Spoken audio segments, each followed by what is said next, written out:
Hey guys, 1 a.m. Berto in the building here.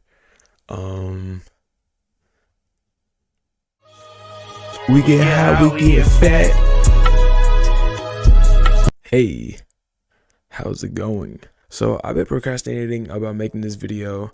It's currently 1 a.m. I have the whole script ready for weeks now, but I've been procrastinating because I didn't know if I wanted to do a voiceover or camera. But I thought it would make more sense to do camera because I already did a video in camera, but I also wanted to try doing a voiceover to see which one you guys would like more, and also this being more of a serious topic. So yeah, also there are going to be some spoilers from Attack on Titan, The Bear, A Silent Voice, and any of Dazai's literature, Osamu Dazai's books. So if you haven't read his books, if you haven't finished Attack on Titan, if you haven't finished The Bear, and if you haven't watched A Silent Voice, there are going to be timestamps of which sections I'm going to go over. Let's get into the topic at hand. So depression, it's a word that's used in this world a lot. It's a word that's overused and oversimplified sometimes. I feel like as if there's a lot of people that confuse it with sadness being temporary, only having so much power in your life. But depression is something that can last forever. It's limitless, and it can ruin your whole day. It messes up your whole lifestyle, which is why it's a disorder, a mental disorder, right? I'm not no psychologist. Don't think I'm a psychologist. I just read books about the stuff and I find it interesting. So yeah, but I'm not a psychologist, so don't take my word like as definitive. Please don't. I am not a psychologist or a therapist or anything of that sort. So yeah. Boom. A lot of people find it to be a bad thing and give it such a negative connotation, but personally I think it's beautiful. It shows the beauty in humans sometimes when they're at their lowest and the amazing things they can do even when they're at their lowest. Do you know those people that, you know, maybe a friend or even just like a simple story that you read about somebody who even through all the sadness and depression that they were going to, see how I said sadness and depression, there's different things. Even through all the negativity in their life, even through all bad stuff, they kept going and kept grinding, right? And could still do good things. Depression can be something that shows how a human really is, the real strengths. It can show how they really feel, how they really think, how they really talk. Alexa, turn on my lights. I don't know why she just turned off my lights. Alexa, turn on my lights.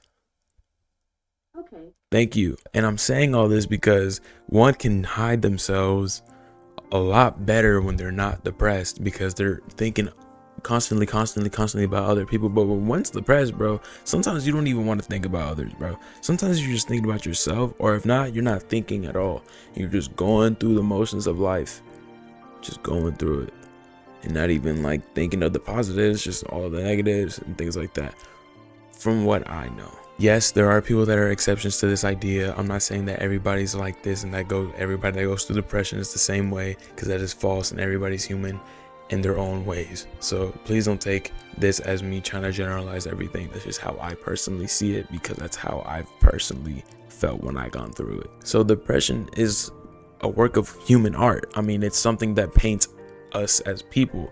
When you go through depression, I mean, you can start off as a blank canvas, and that depression can either make you a really sad painting, a really depressing painting that ends up being scratched off, or it could end up becoming reworked on as something beautiful, that beautifulness being a come-up story. In this video, I want to talk about 4 individuals that just show the beauty of depression. Japanese author Osamu Dazai, the main character of Attack on Titan, Eren Jaeger, one of the main characters from The Bear, Carmy, the main character Ishida from the movie A Silent Voice. So yeah, like I said earlier in the video, spoiler warnings of Attack on Titan, The Bear, A Silent Voice, and any of Dazai's works if you haven't read them yet, especially No Longer Human, specifically No Longer Human. If you haven't read that book and you want to read it, don't even watch the part. Read the book, come back and watch the part that I'm talking about, that I'm going to talk about, because it's very critical, because it plays along with one of his books. So go read the book, come back to me. Same thing with the shows and the movie. Come back to me once you're done with the show and the movie. You're back? Alright, cool. Also, by the way, this is my own interpretation of these characters. This does not mean that these characters are supposed to be like this. This is my own interpretation. Please remember that this is my opinion. Please. Without further ado, let's begin with Mr. Eren Jaeger.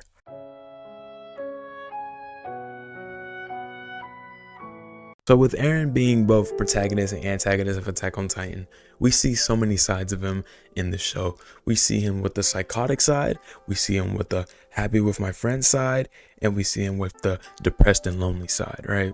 Not only is Eren a man who strived for freedom, but a man who also strived for a mass genocide of, the world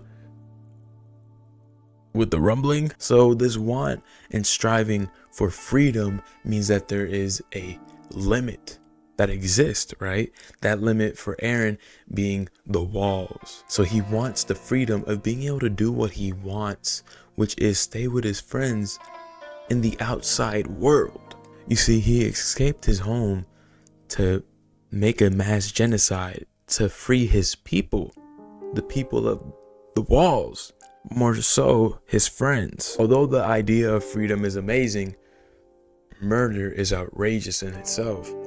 I'm not trying to glorify Eren at all. However, you do have to remember that in history, murdering, or let's say going to war for your freedom, sounds a lot better, right? In his perspective, it would make sense. He's fighting for his freedom. You see, Eren isn't a horrible person. He was depressed knowing the fact that he was going to kill 80% of the world's population with the rumbling and all the colossal titans. As we see in this manga panel, him saying sorry to this kid who then proceeds to get stomped on by the colossal titans during the rumbling. I feel like this is a very critical scene in showing Eren's human nature and how he truly doesn't want this to happen. When people frame him as a killer, as if he wanted this to happen, but he didn't truly want this, as we see with the scene with Eren and Armin once Eren gets murdered by Mikasa, and then Armin has that conversation with Eren that's unlocked, and he's talking about how he tried to change it multiple times, but he kept going to the same result of the 80% genocide of the world. Also, let's not forget about the fact that he even sacrificed his own mother so that others could live, as we see in this panel that he is proposing that he sent the Titan that we saw eat his mom, right? He sent that because I believe it was Berzatto who was going to be eaten if Eren didn't send that Titan to his mother. So mind you, this is guilt that not only Eren has to do with the whole show, but mostly towards the second half of the show, once he finds out that he is going to go through with this genocide. So with this in mind, Eren has to keep the pen in his hand that is writing humanity's fate in his mind. And so this is where a lot of the cold faced Eren photos that we get that are, this little meme right here, yeah, this is actually one of my favorite depictions of Eren's just craziness, but it's not really craziness. You see, it's a cold face of him being regretful. We see this expression so many times in the show. One example being when he meets Reiner in the final season. Another example being when Mikasa is going to go and cut Eren's head off at the end, and his face of looking at her, and then even his face when confronting Armin during the Jaeger's revolt. The one where he has his hand out and it's bleeding and that cold expression on his face, and he has the man bun. Put the picture up, Birdo. Type shit, right? It's cold, his face is cold, not in a good way, in a bad way, it's depressing. And as I said earlier, it's the same expression that he gave his father when telling him to go through with the killing of the royal family. And in the captions, it's kind of intense. These expressions are one of the many great examples of how to show depression in the character, specifically in their eyes. The eyes of despair, the eyes of a depressed and disappointed Eren Jaeger, as he knows the full fate of not only his life, but all of humanity. This sadness that he feels, this anger, this cold expression is natural for one that knows their future and can't change it no matter how much they like it or not. These are the eyes of a man who truly doesn't want to go through with the plan, but has to keep writing the fate of humanity with his own hand. The fear of the inevitable. This depiction of Eren's depression is super interesting and is so good and it's so thought-provoking. We get to see how Eren felt about these plans. He knew. We get to see the expression of a man that knows his future and his inevitable death in the hands of a loved one. As like I said earlier in the conversation he had with Armin once he got killed. Yes, Eren is a killer. Yes, he manipulated his friends. And yes, he did so much negative to the world and he even killed his own mother. But it was inevitable. It was all meant to happen as his future was certain. He wanted to be a good person, but fate had another thing for him. And so this unknowing of oneself, because one wants to be a good person but yet their fate doesn't allow it, can cause a lot of inside disruption. I mean, it's clear with the examples of Heath Ledger taking the role of the Joker. That whole role messed him up mentally because he started acting differently. There's something about becoming a man who you don't want to really become that contradicts who you are, and that is gut-wrenching and can mess up your whole mind. Do you see what I'm trying to say here? In this context, Eren was given the role of a mass murderer, but the Eren that is really Eren is the one that we knew in the beginning of the series. You see, depression painted Eren with the brush of the inevitable. His face and his expressions and everything about him is just the effects of what the inevitable will do to a man. It's a beautiful depiction of how low a human can be, but still can do mass things in a good or bad way. And that's Eren's curse. And that's what makes this depiction of depression a depressingly outgoing piece of art. Now onto Osamu Dazai.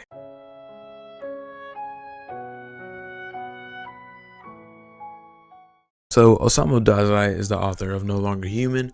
He was alive for both World War I and World War II. I say this to add context as to what he might have gone through as a child and into his late 30s. You see, because Dazai committed suicide in his late 30s, with No Longer Human being Dazai's last piece of work that we know of before his tragic double suicide with a love interest. I'll put her name and photo on here.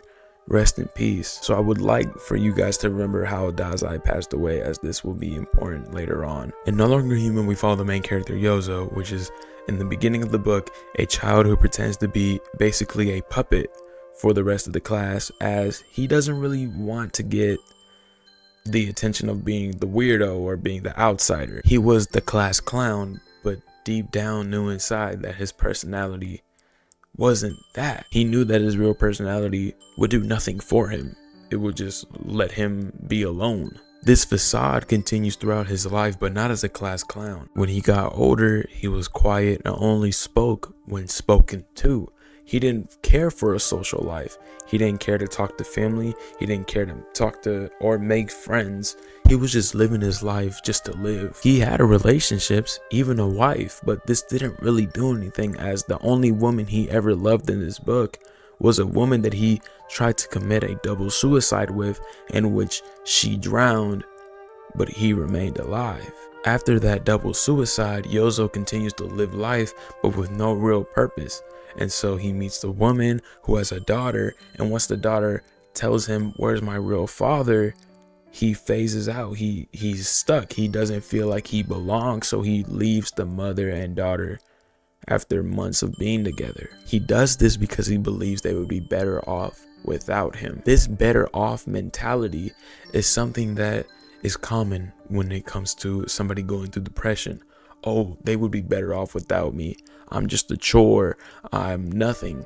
You see, this idea is the main color for the brush of depression to take up and use on the canvas. That canvas being you and I. You see, Yozo, he was depressed. He didn't care for life. He didn't care for his own well-being. He didn't care for a relationship. He didn't care for friends. He didn't care for family. He didn't care for anything, which made him not human. It made him no longer human. Dazai and Yozo are one and the same. Dazai wrote about himself. No longer human is about himself. Now, of course, certain things may be fiction when it comes to the comparison of him and his life, but it's damn near the same. The format of the book is written in a way as if it's his actual thoughts, which is why it's my favorite book, because it's written as if it's his own mind. He's just writing as he goes, writing as he goes, writing as he thinks, writing as he thinks. He's not really filtering himself. He's really writing how he genuinely feels, which brings that raw idea of depression, the I don't care anymore mentality. You see, No Longer Human was much more of Dazai's personal journal, because he talked about how he really felt. And he talked about the real situations that he has gone through. Although Yozo ends up living at the end of the book, Dazai passed away because of a double suicide, much like Yozo attempted earlier in the book. You see, Dazai passes away like how Yozo wanted to pass away, with somebody else who also felt no longer human. You see, Dazai was depressed. He wrote about how it felt to be depressed, being empty, not mattering, and not having a purpose, no real motivation at all. You see, this book was a perfect construct of Dazai's life, every sentence being his own actual thoughts, the phrasings being how he actually thought and how he would actually talk in real life. Dazai's depression was able to make his own book.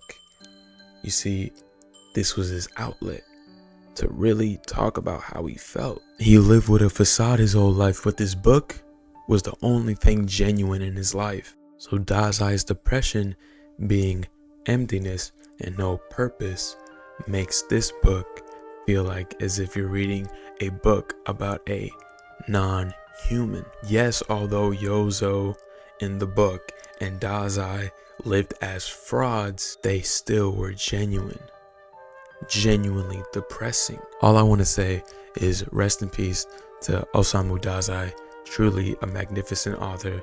Please check out his works. And on to Carmy Berzatto from The Bear.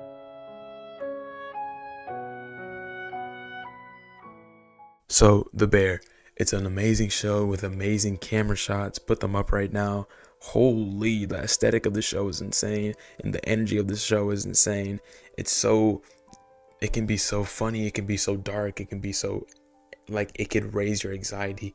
It is so good. It gives you mixed feelings. You see, the thing about The Bear is that you can genuinely look at the characters and be like, hey, that reminds me of so-and-so. That's so-and-so being somebody in your real life. These characters they feel genuine. Their actors are amazing. Shout out to Jeremy Allen White. I'm going to talk about Carmy now. So in the show, we see Carmy's very nervous and very explosive at times behavior and personality, such as him getting super stressed, where he just yells, or getting super nervous where he has those shots, like in the first episode of season 1, where he's laying on that table and gets up. However, I think that the best depiction of Carmy's depression is shown in the freezer scene in the last episode of season 2. So as we all know, if you're watching this part and you know about The Bear, if you don't know about The Bear and you're watching this part and you do intend to watch the show, what are you doing? Get off this thing now. As we know, throughout the second season,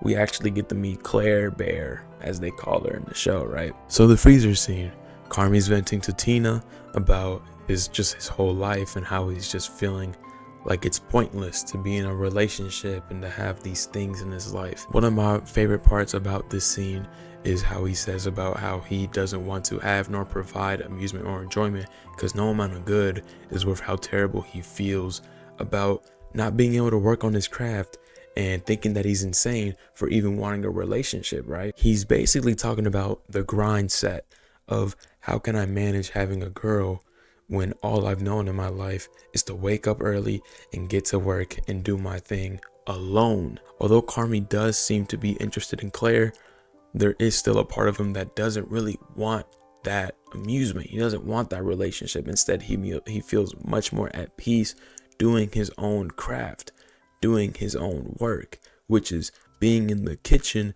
and doing the job, which is the bear. And this is because no amount of love can equal the amount of peace one has when working on their own craft, no matter how intense it gets, because that is one's craft. And then, as we know, Claire proceeds to hear Carmy's vent session, as Tina doesn't say when she's leaving, or at least when she does, he doesn't hear her. So he keeps venting and keeps venting until Claire hears him. As we know, Richie comes over because Claire just said thank you for everything, and then walks off with like tears in her eyes. And then Richie and Carmy get into it, kicking the freezer and things like that and yelling at each other. Carmy saying, "You're obsessed with my family," and Richie just yelling, "I love you," back and back and back and back. One of the main things that I want to talk about is the voicemail. Claire talks about how much, she's proud of him and how much she loves him, especially the loving him part. You see, throughout the scene when he's listening to the voicemail, Carmy is shaking and is breathing heavily. Although one can argue that it's because he's in a freezer for the past, let's say hour and a half, I beg to differ. I feel like it gets more prevalent more towards the end of the voicemail where she says, "I love you," and he just drops the phone and he starts breathing heavily and then covers his face. And that is peak acting right there. Holy shit. So you may be wondering, what's so important about this him venting scene and this voicemail scene?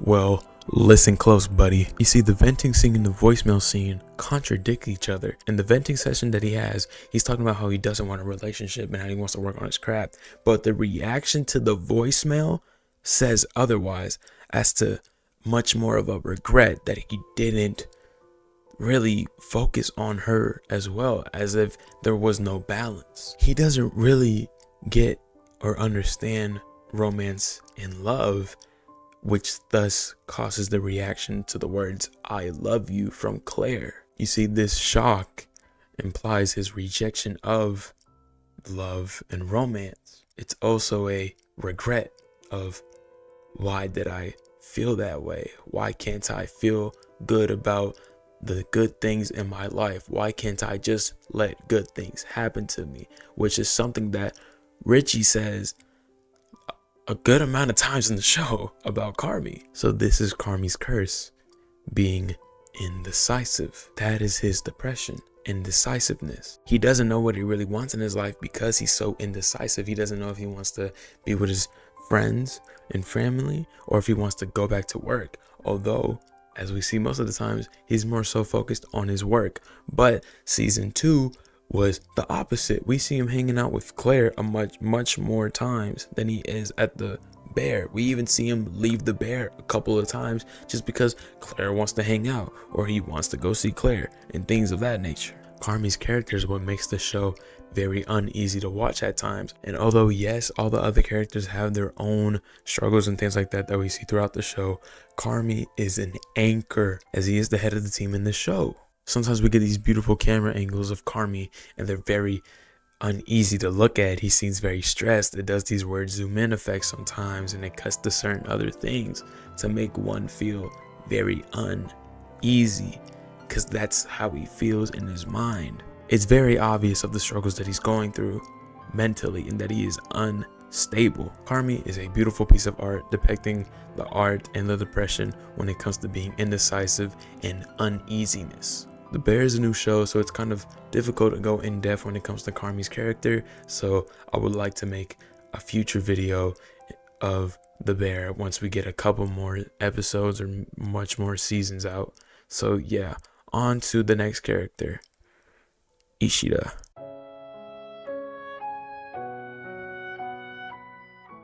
I've seen this movie multiple times, and the main thing that sticks out to me is whenever Ishida in the opening scene commits suicide, but it's thankfully interrupted.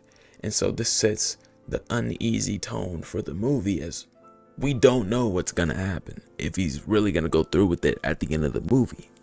And with this, I wanted to know more about him. What drove him to want to commit suicide? Did anything in his childhood really mess him up mentally to want to commit suicide? Or was he just always like this and now is the time? You see, Ishida as a child, as we know, he was rowdy and loud and the class clown, and he was the bully. And so this personality being a complete contrast of when he gets older, which is quiet and, reserved, is very interesting to see with the character development. Now, of course, that comes with the whole bullying arc. I'm not going to try and say the love interest's name, but we know who she is. Shout out to her as well, because the amount of forgiveness that she kept giving Ishida, no matter how much horrible shit that he did when he was younger, pulled at my heartstrings, gang. What an amazing character, bro.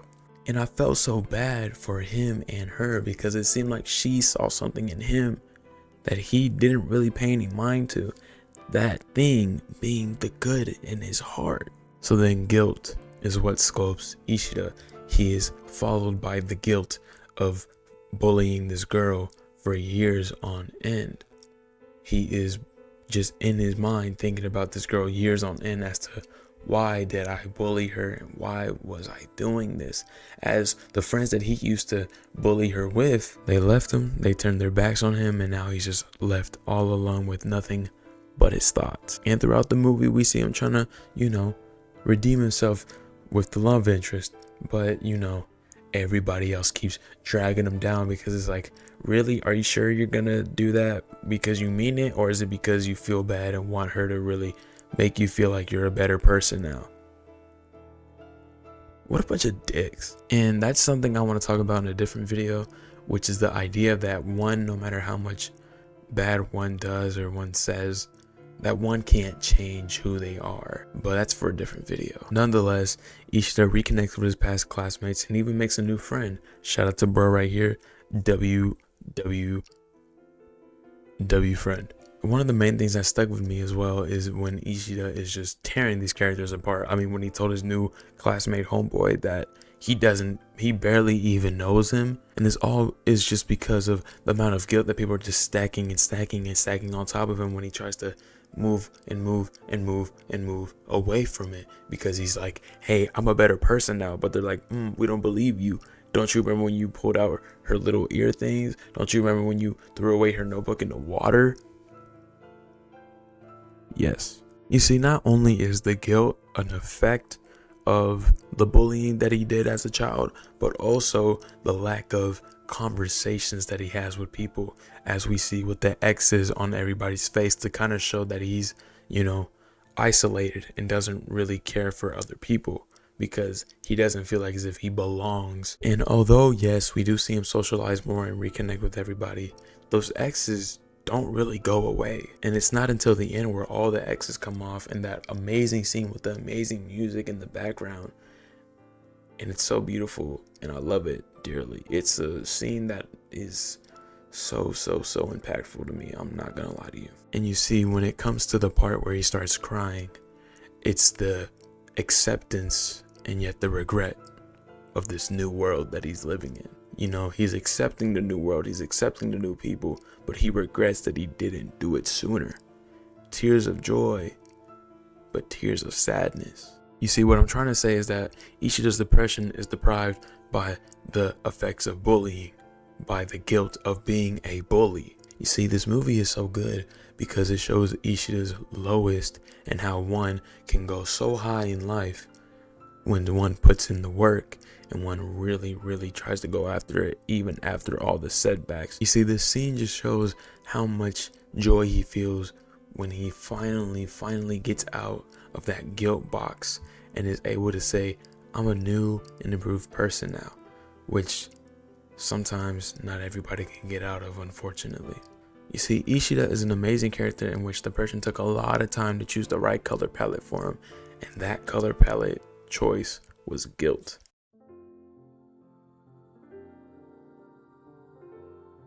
So I just wanted to clarify the main point of this video, which was to show as to how depression can be beautiful in a way of showing people at their lowest and how they can even go farther up in life, and even just how one with depression can feel. You see, with these examples of depression, it shows something that you don't see on social media, which is genuine life, genuine emotion. You see, I'm not here to glorify depression. I'm more so saying how it can be amazing that depression can sculpt people into becoming stronger people. I purely just wanted to show how these 4 people are great examples of what a person with depression looks like. I'm not a psychologist, I'm not a therapist. Please don't assume that I have a degree in this stuff. I've just read some books about it and I find it interesting. If you feel like you have depression, please go seek help and please go talk to a loved one, as you are loved and cared for, and I promise you that. This is something that I really want to talk about with friends, but I never really felt comfortable with because it would sound weird if I said, yeah, I feel so similar to Eren from Attack on Titan, or Carmy from The Bear, or Ishida from A Silent Voice, or Osamu Dazai. Because that's not good. Not at all. You see, being alone when I was depressed made me feel like I could relate with these guys because they felt alone, you know? And so that's something that I feel like not a lot of people with depression can really feel, is the relating of loneliness with each other, because one thinks that their problem is more bigger than the other, or they don't really care for other people's opinions.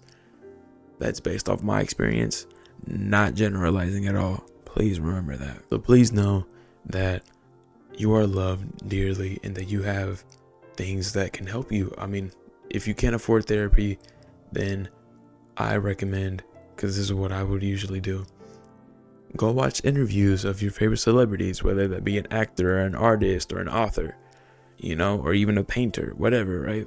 I used to watch, and this may sound really depressing, but I used to watch Juice WRLD and XXXTentacion interviews and Tyler interviews.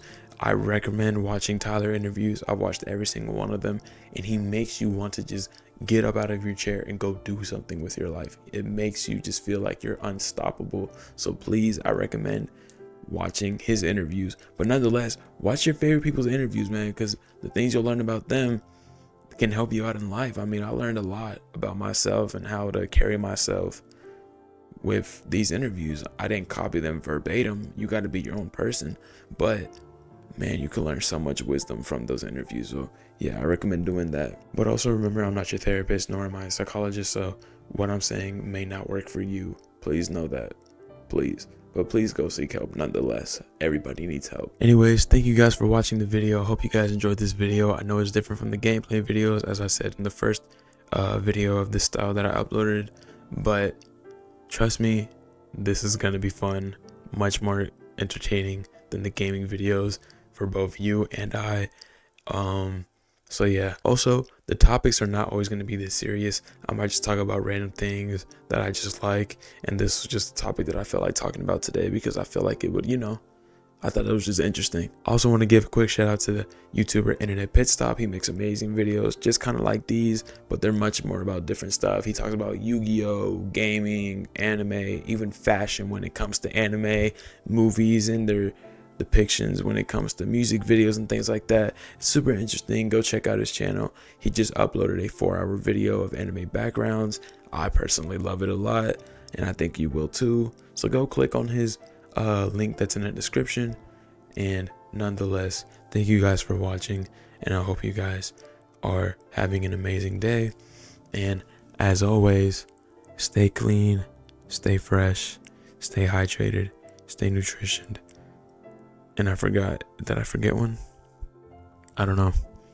It's 2 a.m.